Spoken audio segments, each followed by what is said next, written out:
నమస్తే Telangana welcome to T News నేను మమత ముందుగా బులెటిన్లో హెడ్లైన్స్ లోక్సభ ఎన్నికల్లో గెలిపే లక్ష్యంగా బీఆర్ఎస్ కసరత్తు ఇవాళ మల్కాజ్గిరి పార్టీ నేతలతో కేటీఆర్ సమావేశం ఎస్ఆర్ఎస్పీ ఆయకట్టుకు శాపంగా రేవంత్ సర్కార్ తీరు సరిపడా నీళ్లున్నా విడుదల చేయడం లేదంటూ రైతుల ఫైర్ రిపబ్లిక్ డే వేడుకల కోసం ఢిల్లీలో భారీ ఏర్పాట్లు ఆకట్టుకుంటున్న త్రివిధ దళాల రిహార్సల్స్ ఇవాళ కొమురవెల్లిలో పట్నం వారం మల్లన్న దర్శనం కోసం భారీగా తరలివస్తున్న భక్తులు ప్రాణ ప్రతిష్ఠ ప్రారంభోత్సవానికి అయోధ్య సిద్ధం విద్యుత్ కాంతులతో వెలిగిపోతున్న రామాలయం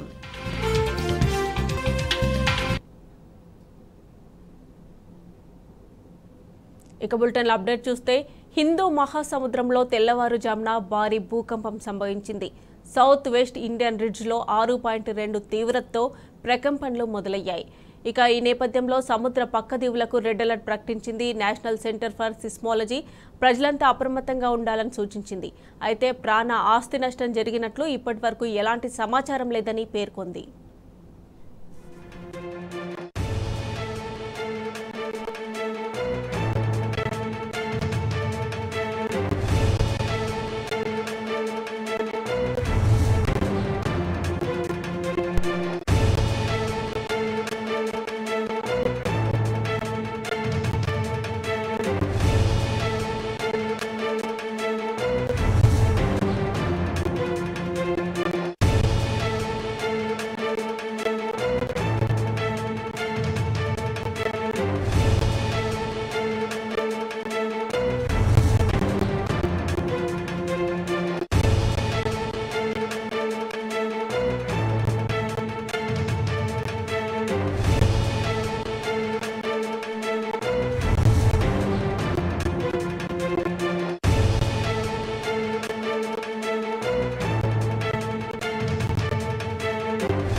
ఇక అమెరికాను మంచు తుఫాను వణికిస్తోంది ఎడతెరిపి లేకుండా కురుస్తున్న మంచు తుఫానుతో దేశవ్యాప్తంగా 52 మంది మృతి చెందారు Illinois Kansas New Hampshire New York Wisconsin Washington స్టేట్లలో మరణాలు సంభవించాయి మంచు తుఫాను దాటికి జనజీవనం అస్తవ్యస్తంగా మారింది రోడ్లపై మంచు పేరుకుపోయి ప్రయాణికులు ప్రమాదాల బారిన పడుతున్నారు అయితే మరో వారం రోజుల పాటు ఇదే పరిస్థితి ఉంటుందన్న వాతావరణ శాఖ హెచ్చరికలతో విద్యాసంస్థలు మూతపడ్డాయి పలు విమానాలు రద్దయ్యాయి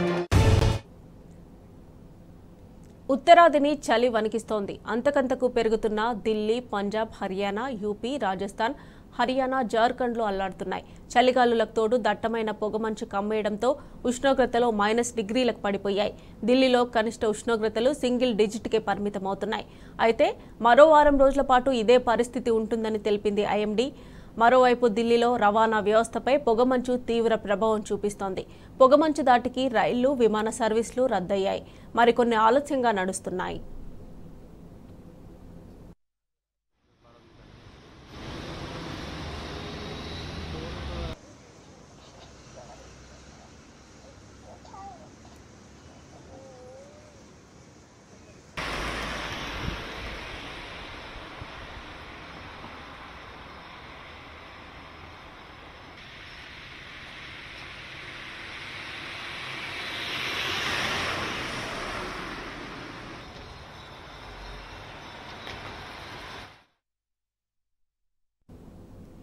పార్లమెంట్ ఎన్నికల నేపథ్యంలో వరుస సన్నాహక సమావేశాలతో కారు జోరు మీదుంది. బీఆర్ఎస్ వర్కింగ్ ప్రెసిడెంట్ కేటీఆర్ ఆధ్వర్యంలో తెలంగాణ భవన్లో ప్రతిరోజు ఈ మీటింగ్లు జరుగుతున్నాయి. ఈ సమావేశాల అజెండా ఒకటే, లోక్సభ ఎన్నికల్లో గులాబీ జెండా ఎగురవేయాలి, తెలంగాణ గడ్డ బీఆర్ఎస్ అడ్డా అని చాటి చెప్పాలి. అందుకోసం పకడ్బందీ కార్యాచరణ ప్రణాళికను రూపొందిస్తున్నారు. క్యాడర్కు దిశానిర్దేశం చేస్తున్న కేటీఆర్ స్వయంగా నేతలు కార్యకర్తలతో 1-to-1 మీట్ అవుతున్నారు. ఏ నియోజకవర్గంలో ఎలాంటి పరిస్థితి ఉందో ఆరా తీస్తున్నారు. అన్ని విషయాలను అడిగి తెలుసుకుంటున్నారు. అదే సమయంలో పార్టీ బలోపేతంపై క్యాడర్కు కేటీఆర్ కీలకమైన సలహాలు సూచనలు ఇస్తున్నారు. సిట్టింగ్ ఎమ్మెల్యేలు లేని చోట తీసుకోవాల్సిన చర్యలపై దిశానిర్దేశం చేస్తున్నారు. బీఆర్ఎస్ ఎంపీలు గెలిస్తేనే తెలంగాణ వాయిస్ను లోక్సభలో బలంగా వినిపించే అవకాశం ఉందని వివరిస్తున్నారు. ఇదే వాదనను ప్రజల్లోకి బలంగా తీసుకెళ్లాలంటూ కేటీఆర్ సూచిస్తున్నారు. అందులో భాగంగానే ఇవాళ మల్కాజ్గిరి లోక్సభ నియోజకవర్గానికి సంబంధించిన సన్నాహక సమావేశం జరగనుంది. లోక్సభ పరిధిలోని అన్ని అసెంబ్లీ సెగ్మెంట్ల నుంచి ముఖ్య నేతలు, కార్యకర్తలు ఈ మీటింగ్కు తరలిరానున్నారు.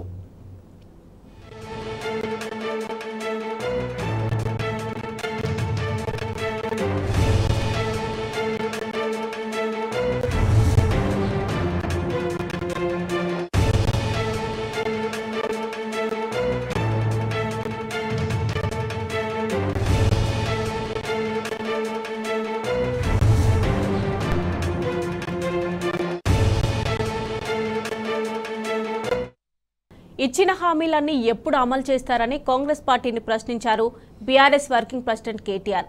కాంగ్రెస్ ఇచ్చినవి 6 గ్యారెంటీలు కాదని 420 హామీలని విమర్శించారు. అదాని రేవంత్ రెడ్డి మధ్య ఒప్పందాల అసలు లోగుట్టు బయటపెట్టాలని డిమాండ్ చేశారు. కాంగ్రెస్ బీజేపీ రెండు ఒకటేనన్న కేటీఆర్ పార్లమెంట్ ఎన్నికల తర్వాత 2 పార్టీలు కలిసిపోతాయని చెప్పారు. ఓడినా గెలిచినా బీఆర్ఎస్ పార్టీ ఎప్పుడూ ప్రజాపక్షమేనని కేటీఆర్ కుండబద్దలు కొట్టారు.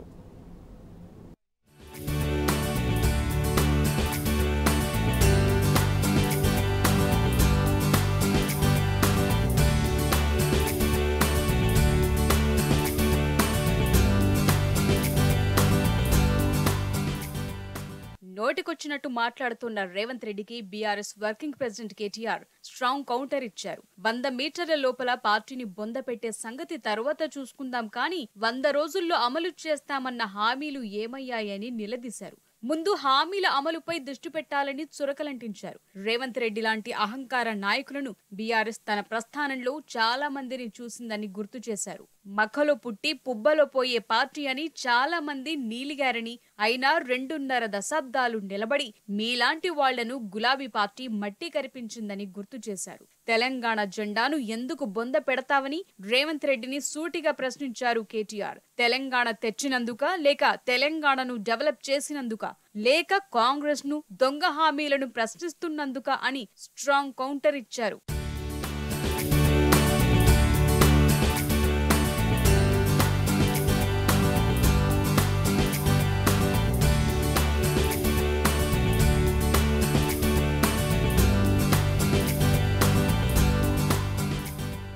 కాంగ్రెస్ బీజేపీలపై కేటీఆర్ నిప్పులు చెరిగారు. పార్లమెంట్ ఎన్నికల తర్వాత కాంగ్రెస్ బీజేపీ కలిసిపోతాయని తేల్చి చెప్పారు. రేవంత్ రెడ్డి కాంగ్రెస్ ఏక్నాథ్ షిండేగా మారతాడని స్పష్టం చేశారు. రేవంత్ రక్తమంతా బీజేపీదేనని, రేవంత్ రెడ్డి ఇక్కడ చోటా మోదీగా మారాడని దుయ్యబట్టారు. గతంలో అదానీ గురించి అడ్డగోలుగా మాట్లాడిన రేవంత్ రెడ్డి ఈ రోజు అదానీ కోసం వెంటపడుతున్నాడని విమర్శించారు. స్విట్జర్లాండ్ లో రేవంత్ రెడ్డి అదానీతో అలైబలై చేసుకున్నాడని, అదానీ రేవంత్ రెడ్డి మధ్య ఒప్పందాల అసలు లోగుట్టు బయట పెట్టాలని డిమాండ్ చేశారు. రాహుల్ గాంధీ అదానీ గురించి వ్యతిరేకంగా మాట్లాడితే ఈ రోజు రేవంత్ రెడ్డి అదానీ కోసం అర్రులు చాస్తున్నాడని నిప్పులు చెరిగారు.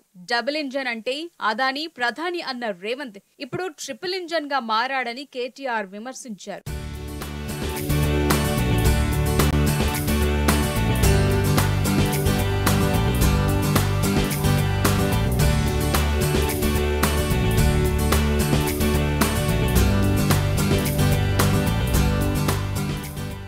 ఉచిత విద్యుత్ పథకం, గృహజ్యోతి హామీ ఏమైందని, కాంగ్రెస్ సర్కార్ను కేటీఆర్ ప్రశ్నించారు. ఈ నెల కరెంటు బిల్లులు ప్రజలెవరూ కట్టొద్దన్నారు. గృహజ్యోతి హామీని నెరవేర్చేదాకా బిల్లులు కట్టొద్దని కోరారు. స్వయంగా ముఖ్యమంత్రి, కాంగ్రెస్ పార్టీ నాయకులు చెప్పినట్లుగానే ఉచిత విద్యుత్ కోసం డిమాండ్ చేయాలన్నారు. కరెంటు బిల్లులు అడిగితే అధికారులకు ముఖ్యమంత్రి మాటలను చూపించాలన్నారు. సోనియా గాంధీ కరెంటు బిల్లు కడుతుందని రేవంత్ రెడ్డి ఎన్నికలప్పుడు చెప్పాడని గుర్తు చేశారు. కరెంటు బిల్లు ప్రతులను సోనియా గాంధీ ఇంటికి జన్పద్కు పంపించాలన్నారు. హైదరాబాద్ నగరంలో ఉన్న ప్రతి ఒక్క మీటర్ కి గృహజ్యోతి పథకం కింద ఉచిత విద్యుత్ అందించాలని కేటీఆర్ డిమాండ్ చేశారు. గృహజ్యోతి కార్యక్రమాన్ని వెంటనే అమలు చేయాలన్న ఆయన కిరాయి ఇండ్లలో ఉండే వాళ్లకు కూడా ఉచిత విద్యుత్ ఇవ్వాలని తేల్చి చెప్పారు.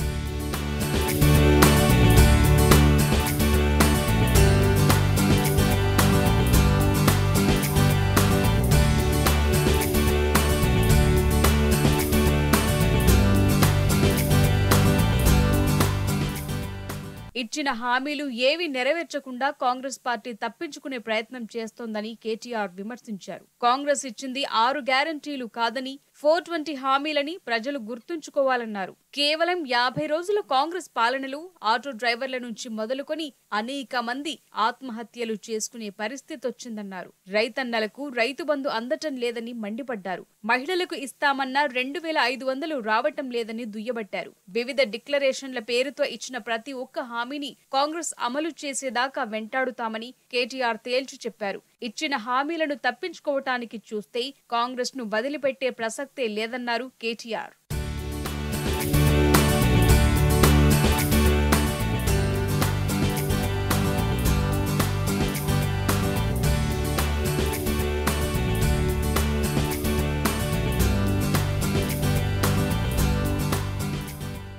బీజేపీతో బీఆర్ఎస్ కు ఏ రోజు పొత్తు లేదని, భవిష్యత్తులోనూ ఉండదని కేటీఆర్ స్పష్టం చేశారు. సికింద్రాబాద్ కేంద్ర మంత్రిగా కిషన్ రెడ్డి 5 ఏళ్లలో ఏం చేశాడో చెప్పాలని నిలదీశారు. కేసీఆర్ ప్రపంచంలోని అతిపెద్ద లిఫ్ట్ ఇరిగేషన్ ప్రాజెక్టు కడితే కిషన్ రెడ్డి సీతాఫల్ మండి రైల్వే స్టేషన్ లో లిఫ్టులను ప్రారంభించాడని ఎద్దేవా చేశారు. ఇదే ఆయన చేసిన అతిపెద్ద పనంటూ చురకలంటించారు. బీఆర్ఎస్ కేసీఆర్ ఆధ్వర్యంలో 36 ఫ్లైఓవర్లు కడితే ఉప్పల్, అంబర్పేట్ ఫ్లైఓవర్లు సంవత్సరాలైనా కట్టలేక చేతులెత్తేశారని మండిపడ్డారు.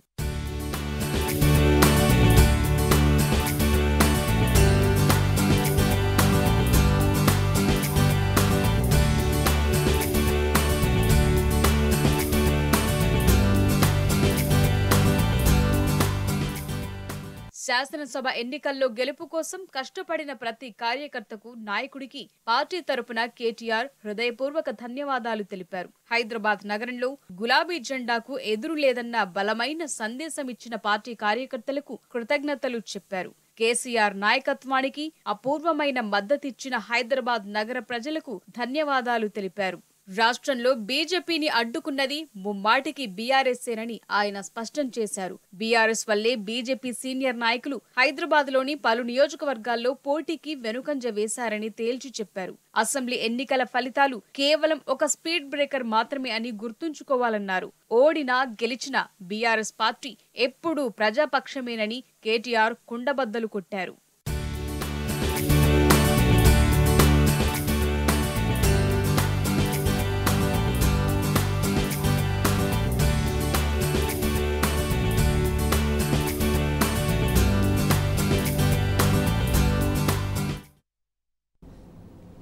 అంతర్జాతీయ వేదికపై రేవంత్ వ్యాఖ్యలు తీవ్ర విమర్శలకు దారితీశాయి.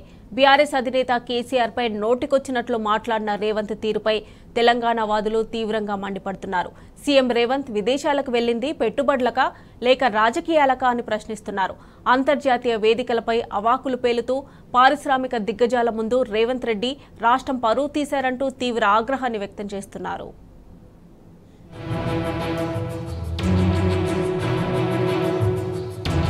రాష్ట్రంలో పెట్టుబడుల కోసం విదేశాలకు వెళ్లిన సీఎం రేవంత్ రెడ్డి పర్యటన ఉద్దేశాన్ని మరచి చేస్తున్న రాజకీయ విద్వేష ప్రకటనలను తెలంగాణ ప్రజలు ఈసడించుకుంటున్నారు. అంతర్జాతీయ వేదికలపై సీఎం హోదాలో అవాకులు చెవాకులు పేరడంపై మండిపడుతున్నారు. విదేశాలకు వెళ్లినప్పుడు రాష్ట్రం ఔన్నత్యాన్ని పెంచేలా సీఎం ప్రసంగాలు ఉండాలి. కానీ రాష్ట్ర ప్రతిష్టతను దెబ్బతీసేలా రేవంత్ మాట్లాడుతున్నారని తెలంగాణ వాదులు తీవ్ర ఆగ్రహం వ్యక్తం చేస్తున్నారు. కేసీఆర్ సీఎం హోదాలో విదేశీ పర్యటనలకు వెళ్లినప్పుడు ఎప్పుడు కూడా రాజకీయాలు మాట్లాడలేదని గుర్తుకు చేస్తున్నారు.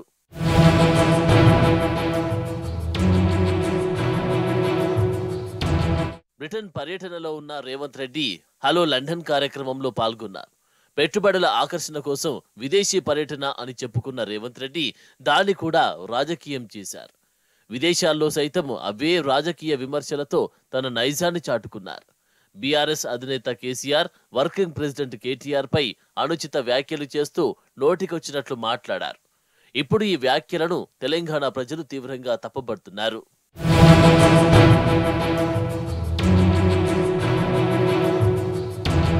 బీఆర్ఎస్ హయాంలో విదేశీ వేదికలపై రాష్ట్రానికి పెట్టుబడులను రప్పించేందుకు నాటి ఐటీ శాఖ మంత్రి కేటీఆర్ తీవ్రంగా శ్రమించారు. వరల్డ్ ఎకనామిక్ ఫోరంపై కుదుర్చుకున్న ఒప్పందాలతో పెట్టుబడులు భారీగా తరలివచ్చాయి. ఆ వేదికలపై కేటీఆర్ చేసిన ప్రసంగాలు, పవర్ పాయింట్ ప్రెజెంటేషన్లతో తెలంగాణ ప్రతిష్ట, గౌరవం పెరిగాయి. కానీ ఇప్పుడు పూర్తి భిన్నంగా రేవంత్ పర్యటన సాగడంతో అప్పుడు కేటీఆర్ వ్యవహార శైలిలో ఇప్పుడు సీఎం రేవంత్ రెడ్డి వ్యాఖ్యలను తెలంగాణ వాదులు పోల్చి చూస్తున్నారు. తాను వచ్చింది పెట్టుబడులను సాధించడానికా లేక రాజకీయాలు చేయడానికా అనే విచక్షణను కూడా మరిచారని రేవంత్ పై విమర్శలు వెల్లువెత్తుతున్నాయి.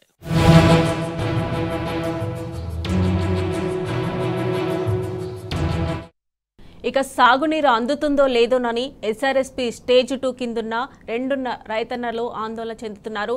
కాంగ్రెస్ ప్రభుత్వం చర్యల వల్ల ఎస్ఆర్ఎస్పీ చివరి ఆయకట్టుకు నీరందేనా అన్న సందేహాలు నెలకొన్నాయి.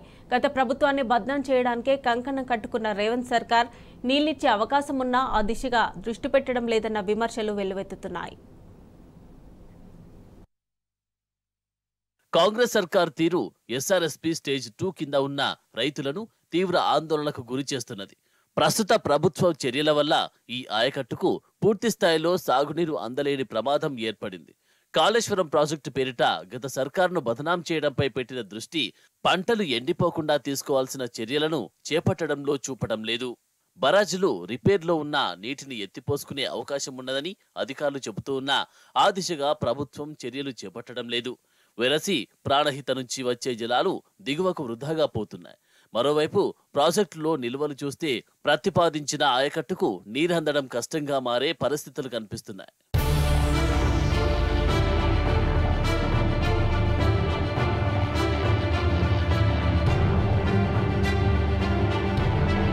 ఎస్ఆర్ఎస్పీ స్టేజ్ 1లో ఎల్ఎండికి ఎగువన అనగా ఎస్ఆర్ఎస్పీ నుంచి కాకతీయ కాలువ 0 నుంచి 146 కిలోమీటర్ల వరకు 4,62,920 ఎకరాలు ఉన్నాయి. అటు ప్రాజెక్టు దిగువన కాకతీయ కెనాల్ 146 నుంచి 284 కిలోమీటర్ల వరకు 5,05,720 ఎకరాలు ఉన్నాయి. అంటే మొత్తంగా 9,68,640 ఎకరాల ఆయకట్టుకు నీరు అందించాల్సి ఉంది. అందులో 1/3 వంతు తరి, 2/3 వంతు మెట్ట పంటలకు నీరు అందించేలా ప్రాజెక్టును డిజైన్ చేశారు. కాకతీయ కాల్వను 284 కిలోమీటర్ల నుంచి 347 కిలోమీటర్ వరకు ఎస్ఆర్ఎస్పీ స్టేజ్ 2గా పిలుస్తారు. దీని కింద 3,71,691 ఎకరాలు ఉన్నాయి. ఆ తర్వాత అది మూసిలో కలుస్తుంది. ఎస్ఆర్ఎస్పీ ప్రాజెక్టులో పూర్తి స్థాయిలో నీళ్లు ఉంటేనే స్టేజ్ 1 కింది ఆయకట్టుకు యాసంగిలో నీటి భరోసా ఉంటుంది. స్టేజ్ 2 పరిస్థితి అంతంతే. ఈ నేపథ్యంలోనే గత బీఆర్ఎస్ ప్రభుత్వం ఎస్ఆర్ఎస్పీ ప్రాజెక్టును ఎల్ఎండి ఎగువ ఆయకట్టుకే పరిమితం చేసింది. దిగువ ఆయకట్టుకు కాళేశ్వరం ప్రాజెక్టు ద్వారా నీటిని అందించాలని సంకల్పించింది. ఆ మేరకు నీటిని ఎప్పటికప్పుడు లిఫ్ట్ చేస్తూ 3 ఏళ్లుగా ఎస్ఆర్ఎస్పీ స్టేజ్ 2 చివరి ఆయకట్టుకు విజయవంతంగా సాగునీటిని అందించింది. ఈ ఏడాది యాసంగిలో కూడా ఎస్ఆర్ఎస్పీ స్టేజ్ 1, స్టేజ్ 2 కింద 11.26 లక్షల ఎకరాలకు సాగునీరు అందించాలని అధికారులు ప్రతిపాదనలు సిద్ధం చేశారు. అయితే ప్రస్తుతం ఎస్ఆర్ఎస్పీ మిడ్మానేరు, ఎల్లంపల్లి, ఎల్ఎండి ప్రాజెక్టుల్లో ఆశించిన స్థాయిలో నీటి నిల్వలు లేవు. 100 టీఎంసీల లోపే ఉంటాయని తెలుస్తున్నది. దాదాపు మరో 10 టీఎంసీల వరకు అవసరం అవుతాయని అధికారులు అంచనా వేస్తున్నారు. ఈ నేపథ్యంలో ఎస్ఆర్ఎస్పీ చివరి ఆయకట్టుకు నీరు అందుతుందా అన్నది అనుమానంగా మారింది.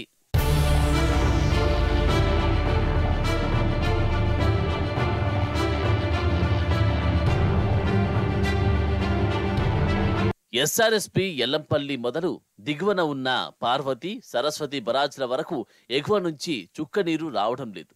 అయినప్పటికీ వాటి దిగువన ఉన్న లక్ష్మీ బరాజ్ వద్ద ఇప్పటికీ నీటి ప్రవాహాలు కొనసాగుతూనే ఉన్నాయి. ప్రాణహిత నుంచి సగటున రోజుకు 6,000 క్యూసెక్ల నీరు లక్ష్మీ బరాజ్కు వస్తున్నది. అయితే బరాజ్ పిల్లర్ల కుంగుబాటు ఘటన పరీక్షల నేపథ్యంలో గేట్లన్నీ ఓపెన్ చేసి దిగువకు ఆ జలాలను విడుదల చేస్తున్నది ప్రభుత్వం. కానీ ప్రస్తుతం బరాజ్ డ్యామేజ్ ప్రాంతంలో కాఫర్ డ్యాంను 96.5 మీటర్ల ఎత్తుతో నిర్మించారు. 95 మీటర్ల మేర నీటి ప్రవాహ ఎత్తును మెయింటైన్ చేస్తే జలాలు అప్రోచ్ ఛానల్కు, తద్వారా పంప్ హౌస్ కు చేరుకుంటాయి. అక్కడి నుంచి ఎత్తిపోసుకోవచ్చు. ఎగువన ఉన్న అన్నారం, సుందిళ్ల బరాజ్ల సీపేజీలను కూడా అధికారులు ఇప్పటికే అరికట్టారు. గ్రౌండింగ్ పూర్తి చేసి పరీక్షలు నిర్వహించారు. ఇబ్బంది ఏమీ లేదని నిర్ధారణకు వచ్చారు. బరాజ్ రిపేర్లు కొనసాగుతూ ఉన్నా సాంకేతికంగా జలాలను ఎత్తిపోసుకునేందుకు ఎలాంటి అడ్డంకులు లేవని అధికారులు స్పష్టం చేస్తున్నారు. ఖచ్చితంగా ఎత్తిపోసుకోవాల్సిందేనని, లేదంటే చివరి ఆయకట్టుకు నీరు అందడం కష్టమేనని అధికారులు అంతర్గతంగా చర్చించుకుంటున్నారు. ప్రభుత్వం మాత్రం SRSP2 కింద ఉన్న రైతన్నలకు నీరు అందించేది ఇప్పటి వరకు దృష్టి సారించడం లేదు. కాళేశ్వరం ప్రాజెక్టులో భారీ అవినీతి జరిగిందంటూ గత బీఆర్ఎస్ సర్కార్ను బదనాం చేయడంపైనే దృష్టి సారించింది తప్ప సాగునీటి అవసరాలను దృష్టిలో పెట్టుకుని ముందస్తుగా జలాలను ఎత్తిపోసుకోవాలనే దానిపై మాత్రం దృష్టి సారించడం లేదు.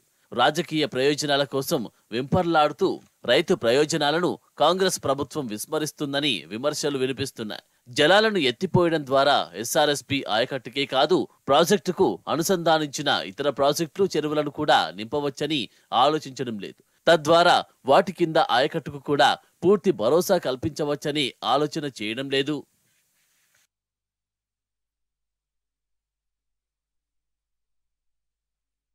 శతాబ్దాల పోరాటం విజయవంతమై శ్రీరాముని కోసం కన్న కలలు సాకారమయ్యే గడియలు సమీపిస్తున్నాయి. అయోధ్యలో నిర్మిస్తున్న దివ్యమైన మందిరంలోకి రామచంద్ర ప్రభువు వేంచేస్తున్నారు. ఇందుకోసం అయోధ్య సర్వాంగ సుందరంగా ముస్తాబైంది.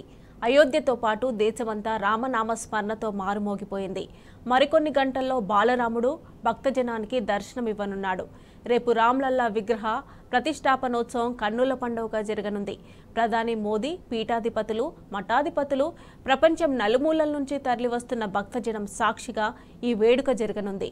విద్యుత్ కాంతులు, సహజ సుందరమైన పుష్పాలంకరణలతో అయోధ్య రామాలయం ప్రారంభోత్సవానికి సిద్ధమైంది.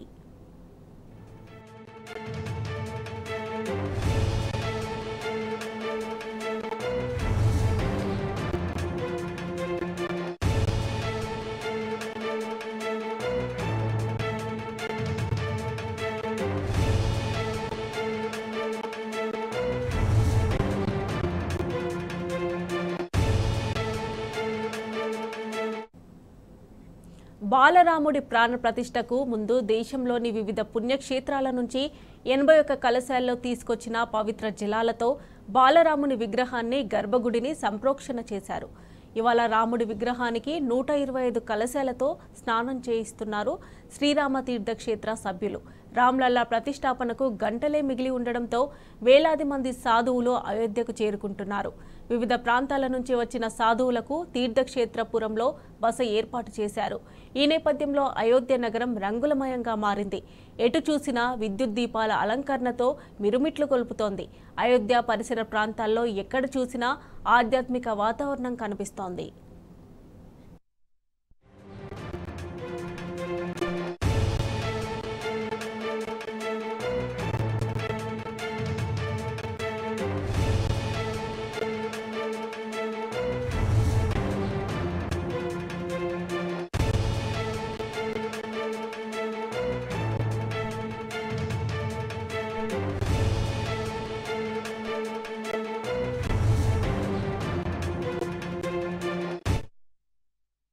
ఆధ్యాత్మిక నగరం అయోధ్యకు పండగ కల వచ్చింది. బాలరాముడి విగ్రహం ప్రాణప్రతిష్ఠ మహోత్సవం నేపథ్యంలో రకరకాల పూలతో చేసిన అలంకరణలు, విద్యుత్ దీపాల కాంతులతో ఇక్కడి రామమందిరం దేదీపమాన్యంగా వెలిగిపోతోంది. ఆలయాన్ని, పరిసరాలను దేశం నలుమూలల నుంచి తెప్పించిన విభిన్న రకాలైన పుష్పాలతో సుందరంగా అలంకరించారు. వీటి నుంచి వెలువడుతున్న సువాసన భరితమైన పరిమళాలు ఆధ్యాత్మిక శోభను తీసుకొచ్చాయి.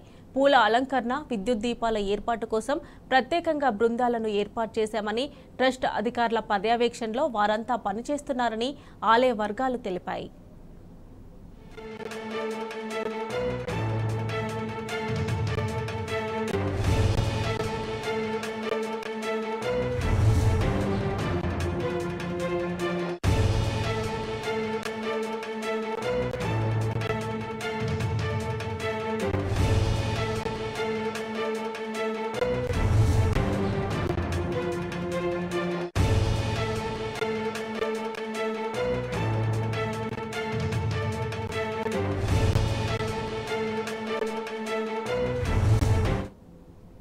బాలరాముడి ప్రాణప్రతిష్ఠ మహోత్సవాన్ని పురస్కరించుకొని దాదాపు 15 రాష్ట్రాలు సోమవారం సెలవు ప్రకటించాయి. బాలరాముడి ప్రాణప్రతిష్ఠలో వేల సంఖ్యలో భక్తులు, అతిథులు పాల్గొనున్నారు. ఈ నేపథ్యంలో అధికారులు అన్ని ఏర్పాట్లను పూర్తి చేశారు. అయోధ్యలో ఏటీఎస్, కమాండోలు, పోలీస్, సిఆర్పీఎఫ్ జవాన్లతో కేంద్ర ప్రభుత్వం భారీ భద్రతను ఏర్పాటు చేసింది. డ్రోన్ జామర్ వ్యవస్థను కూడా ఏర్పాటు చేసి అధికారులు భద్రతను ఎప్పటికప్పుడు సమీక్షిస్తున్నారు.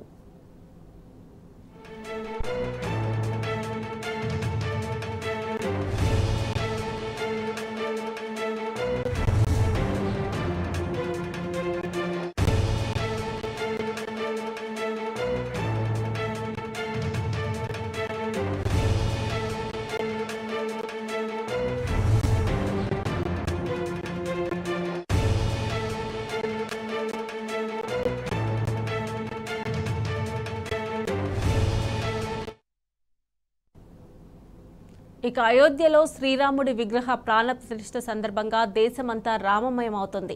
ఈ సందర్భంగా హైదరాబాద్ బహదూర్పురాలోని సుధాకర్ కార్స్ మ్యూజియంలో అయోధ్య రామమందిరం ఆకృతిలో కారుని రూపొందించారు. పాతబడిన మెటడోర్ వాహనం రూపురేఖలు మార్చి కదిలే రామమందిరాన్ని తయారు చేశారు సుధాకర్ యాదవ్. ఈ వాహనం 22 ఫీట్ల పొడవు, 26 ఫీట్ల ఎత్తులో ఉంటుంది.